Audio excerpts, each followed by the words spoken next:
What's up, guys? Let's have a conversation, man. I ate some mushrooms tonight. I went and sat in the sauna. Had some cool conversations. It's a good time. But I was sitting there thinking. Ram Dass used to say, "Everyone you meet is God in drag," and I think that's totally valid. But I think it invites in the question: does that mean this is a drag show? And I think it is. Think of the relationship that we have with our identity and what is the way that we project our identity into the world the most? It's through our costumes. How we dress, how we act. We wear these costumes like caricatures of our actual selves. If you're a little hippie chick, you dress like a hippie chick. It's your uniform, your costume to show the others who you are and how you want to be perceived. If you're a cowboy, you're rugged, you're the Marlboro man, and you want to be perceived that way. And so that's what you put into the world. And we're prisoners to those identities and those outfits that we wear. We want so badly to be perceived, and for so many people, this goes right over their head. They're so locked in. I was in the sauna the other day, and there's this kid in there who was getting into all these conspiracies, and he leaves, and one dude goes, "Do you think he's got mental problems? Do you think his brain is broken?" And I was like, "I don't think his fucking brain is broken. I think he's just wearing the costume really. It's on tight, bro. This is who he is. It's his identity." And what does that come down to? Like, what is it that actually subconsciously is occurring that's making us over identify with this ego? And I think it's fear. It's a fear of being ungrounded, it's a fear of being alone. And I used to be a commercial diver. I used to be an underwater welder, dude. And when you first start diving and you're learning how to deal with your buoyancy, and you know that all these gas physics are fucking working against you. You're like, if I ascend too quickly, I'm gonna get an arterial gas embolism, and if I fucking descend too quickly, I'm gonna get an arterial gas embolism, or I'm gonna get the bends or whatever, right? And so you're so afraid of not being grounded, and that's what reality is for most people. They're terrified of being ungrounded. They're terrified of not existing with enough of their feet on the ground. They're afraid of insanity. And it's so funny what we do when we are afraid of losing the tether. I also think this is why kids shouldn't do psychedelics. I don't think they can integrate it well. Maybe if they have enough trauma, they can. But one of the things that's interesting about psychedelics is until you have severed the tie, the tether, the cord that still attaches you to your family unit, psychedelics may not benefit you the most. And what I mean by that is if mom and dad are still like, you know, the boss up here, they're like godlike figures and they control your life. Don't take a plant that's going to remind you of your agency and sovereignty because it's going to make you real fucking uncomfortable. You're going to think you're dying. And most kids, when they think they're dying, what do? They go back to mommy and daddy. They scream, "Help, mom, help, dad." And I'm not saying anything's wrong with, maternal or paternal relationships. Good, love your parents, honor them. But also, this is a spiritual experience being human, and it transcends much greater depths than just your familial unit, if you will. Sorry, I'm kind of on a rant tonight. Yeah, it's just such a weird world, bro. Such a weird world. We're so disconnected from the truth. We live layers and layers above truth. I The other night I had a wonderful intimate encounter, and I'm currently going through a transition in my relationship with my kid's mother, and it's funny because I don't want to talk about that because the perception of me, I want to maintain the perception of me. Not that any of you have a perception of me. I have 31 followers on here. This video will probably get 10 likes just like the other ones. And I don't say that in a way that means I'm not grateful. I'm super grateful. And I'm going to continue to put this stuff out there. But it's funny because I want to control the narrative. I have this whole story about who I am. You know, the way I describe ego to people who don't understand the concept of ego death is your ego is like, I'm a Broncos fan. I drive a Miata. I get girls. I like blonde girls. I like, fucking Captain Morgan and rim jobs. Like, this is your ego identity. It's all of the bullshit that exists above the layer of the soul. And it's not that those things are bad. Like, so many people have this obsession with killing the ego. Like it's something that needs to be murdered. No, it's a tool, right? It's a lens through which you can experience reality and be human. None of us would truly value the spiritual depths if we didn't have to interact with the material depths as well. If you didn't have money and poverty and all these things, then spirituality would almost be just fucking dumb. It would just be dumb. Spirituality is a great tool, but mostly useless when left, without the contrasting effects of suffering and joy. I was having this conversation actually last night where I was going with this actually. I had this intimate experience, and I'm going through a transition out of the relationship, and still we keep coming back to these intimate spaces, and we had this intimate experience, and there's this orgasmic release, right? And the words that I heard in my mind after this were Eloi, Eloi, lama sabachthani, which is supposedly what Christ said according to Matthew and Mark when he was being crucified. And what it means is, my Lord, why have you forsaken me? And it's so funny because the French call the orgasm petite mort, which is the little death. And I think that's so funny because what does death bring to us? It brings us great contrast. Because what is life but the contrast of birth and death? Breath is broken down into two parts: expansion and contraction. There is give and take. Everything is a duality between contrasting ideas. And so the orgasm naturally should be contrasted by suffering, right? Not necessarily like, I think people over identify with their suffering oftentimes. So it's like, you know, Christ is a great example because you've got Matthew and Mark who say, Jesus' last words in Aramaic were Eloi, Eloi, lama sabachthani, which means, my Lord, why have you forsaken me? And then Luke's account is like, it's all about forgiveness. Father, forgive them, for they know not what they do. And so people like to go, oh, it's one or the other, but it's actually both. As a human being, what you need to be able to experience and allow yourself to experience is, what the fuck? Why are you doing this to me? And then, maybe a few minutes later, then you're like, I get it. I love you. Oh, thank you so much. I forgive you. I forgive them. I forgive everyone. It's not static. We have this stupid fucking idea as human beings that this is static, that we're supposed to experience great bliss exclusively, or we're supposed to experience, or we have only been experiencing suffering, and so there's no bliss in that suffering. And it's like both are equally as retarded concepts, right? No, no, no, no. One implies the other: birth, death, coming and going, giving and taking, building and breaking, dude. It's all there. And this is the thing, the divine system, the mastery that we have to honor: the building and breaking, the expansion of our lungs as they fill up with air, and then the contraction as the air dissipates. What do those both make up? They make up the breath. You couldn't do one or the other. We couldn't just sit here and like, I'm only gonna expand, or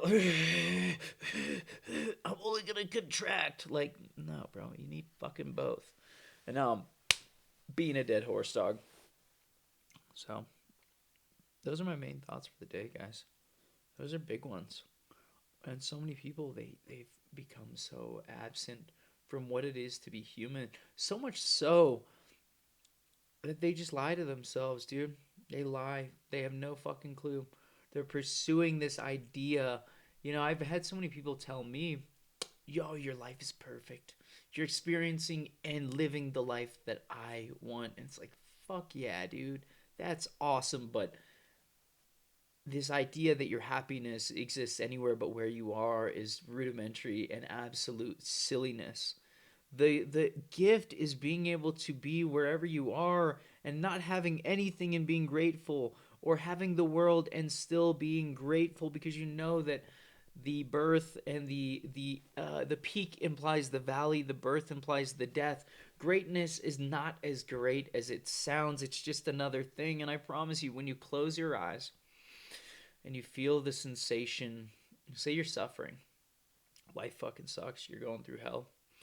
You close your eyes, you just breathe, and you focus on your breath, and eventually, when you calm your mind, you'll notice that the sensation feels quite similar to the same sensations that you feel when you're on top of the fucking world doing great.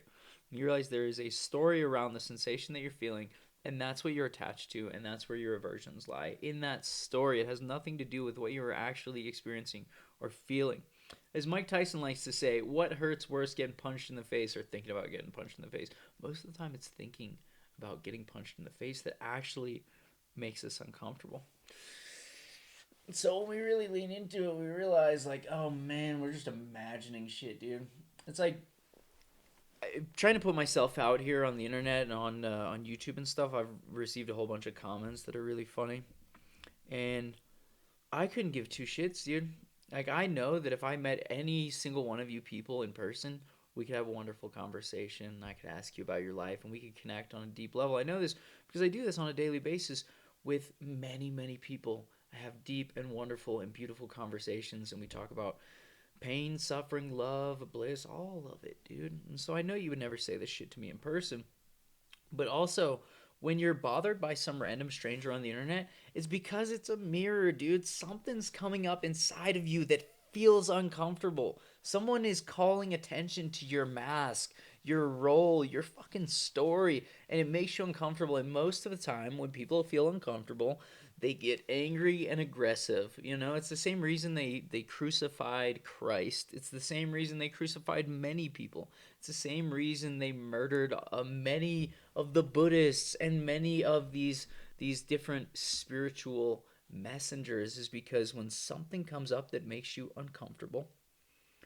and you don't know how to rationalize it and you don't know how to deal with it and you don't know how to come to terms with it, most people lash out. They get violent and angry. And it's funny too, because you also get a lot of spiritual people who seek control, and they're so caught up in the fucking the like, oh well, this is the science of what's happening and actually what you're experiencing. It's like, bro, you're full of shit also. You're full of shit too. You're trying to explain something that isn't necessarily explainable. And I've been here before, especially when you first get into psychedelics and plant medicine. You got a massive fucking ego on you, and you're like, oh, I am going to be a shaman. I'm gonna be whatever the fuck, right? And your ego, like, dude, I went and did ayahuasca with a buddy of mine, and afterwards, the next day, he called like everyone he fucking knew. He sat there in the car, bro, you need to do, just telling all of them. And it's funny, man, because it's like, no, I mean, dude, the crazy thing about life is you just need to experience it. You know, you just got to be human, dude. The good, the bad, the ugly, all of it. Fucking eat, get a blowjob, dude. Go down on a nice lady. Fucking play some cards, drink a beer, smoke a cigarette, smoke a joint, experience heartbreak, learn what struggle is, suffer immensely, find gratitude. Like, that's the fucking answer. All these gurus on the internet are trying to tell you to watch your carbohydrates and fucking get your testosterone dialed in. And it's like, yeah, dude, do all those things if you feel called to do it. Tonight I was talking to this dude. He's funny. He's like the second person to ask me this. He's like, you're so wise for your age. How do you know so much? And I'm like, bro, I just fucking talk to people. That's it. I just talk to people. I love to hear about their story, their life. And we start talking, right? And he's telling me that he can't stop drinking. He said the weekend comes and I just go out drinking with my friends and I love it. And he's like, I know it's bad. I know that it's impacting me and all this. And I said, no, bro, alcohol it's alcohol, drugs, whatever. It's a thing. That's not the problem. The alcohol is not the problem. Me being a heroin addict, the heroin wasn't the problem. It's the relationship that you have with that thing. That's the problem. your fucked up marriage. The marriage isn't the problem, it's your relationship and the way you're relating to that other person. That's the problem. People are deceptive in the way that we project our problems on things, or the way that we kind of like skate around the truth, right? The truth is right in our face, right? When you're a fucking drug addict, you know how easy it is to be like, oh, the drugs did this to me. No, motherfucker, you did this, and the drugs just happen to be there. You would have done it with anything else. I was telling that dude today, I'm like, bro, we could be having the same conversation about potato chips right now if you were fucking fat. The potato chips didn't do it. It was your relationship with the potato chips. And we live in an era that likes, we're like trying to come back to accountability. In the book The Medium is the Message, he talks about, I think it's Marshall McLuhan or Malcolm McLuhan, I don't fucking know, dude. Book was written in 1966, banger book. But he talks about how, oh, why did I bring his book up? His book's great. Man, so what I was gonna bring up is all these people who are like, kill your local fentanyl dealer. Oh, he talks about how we've come to this place of empathy. This is written in 1966, where if someone commits an atrocity, we go, well, it's so sad that he would come to a place to where he feels like he had to do that. And so we got to this empathetic place, but it's almost like toxic empathy. It's not necessarily something that reflects our true feelings. And so the pendulum swings, and now we're in this place where people are like, yeah, let's fucking hold them accountable. And so my favorite expression of this in reality is people who wear shirts that say, kill your local fentanyl dealer. Like, dude, I was a heroin addict. You know what everyone who fucking did heroin with me did? We would all fucking do drugs, buy drugs. We would share drugs with each other. We'd give each other money. We'd sell stuff. We were in this little ecosystem of heroin addiction. There wasn't one fucking nefarious dude that's like, I am the heroin dealer. No, motherfucker. So in this cultural grab for control of the subconscious of culture, and for like this reestablishment of morality and of law, because we feel the chaos of the world and the lawlessness, in that process we're forgetting that it's the relationship and not the thing that is the problem. That's basically what I'm getting at. It's so beautiful, dude. This whole experience, being human, is so beautiful. But it comes down to like, can you let go long enough to enjoy the ride? That's it, bro. Ask yourself, what is real, what is bullshit, and try cut the bullshit, try embrace the real. And I promise you, most of your habits and patterns, they're not inherently bad. Your relationship with them are the problem, dude. Whatever it is, you know. But culturally, we make money now on the internet and selling solutions to people. You're jerking off too much. Buy my course for $9.99. If Pablo Escobar was alive right now, he would be selling his fucking Medellin masterclass. Like, learn how to break bricks down and stick them up your ass and take them on a United flight. Like, narco terrorism 101. You know, like, that's the world that we fucking live in. And so because of this, everything is packaged as a problem and solution. And most of the time, the problem isn't the problem. The problem is the way you perceive the problem. That's it, bro. Your fucking drinking isn't the problem. Your marriage isn't the problem. Your fucking, I don't know, whatever else we can come up with. Crack smoking, speeding in your car, fucking yanking your yerkin, fucking reading shitty books. Like, that's not the problem. It's your relationship with whatever that is, dude. It's so funny because the narrative around cannabis for a long time was we should legalize cannabis so, you know, people aren't getting drunk and beating their kids, and they're smoking weed and laughing instead. Woody Harrelson has a cool quote about that. I'm not against weed at all. Again, I'm not against any of these things. But it's like, yeah, what we did there is we established this relationship between things where we're like, oh yeah, the drug is the problem. The drug is the thing, and this drug is better than this drug, and this drug will fix this, and this will fix this, and it's this flawed disease model. The flawed disease model is this like symptom chasing corrective, prescribing of solutions that don't ever fucking get us anywhere. Your solution oftentimes is gonna fuck you twice as hard.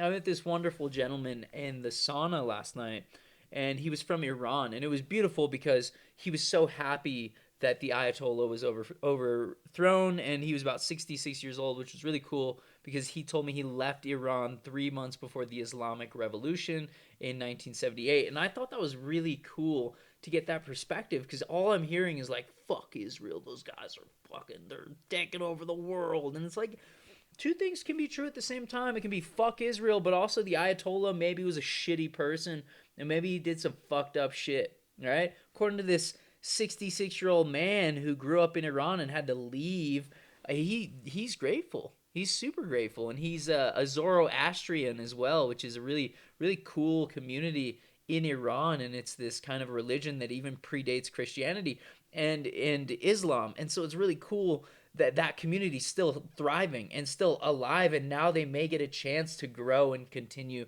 to expand and not be smothered out of existence. But I was talking to him about it, and he said, he was so grateful, and I said, here's the thing. This is why people are so worked up.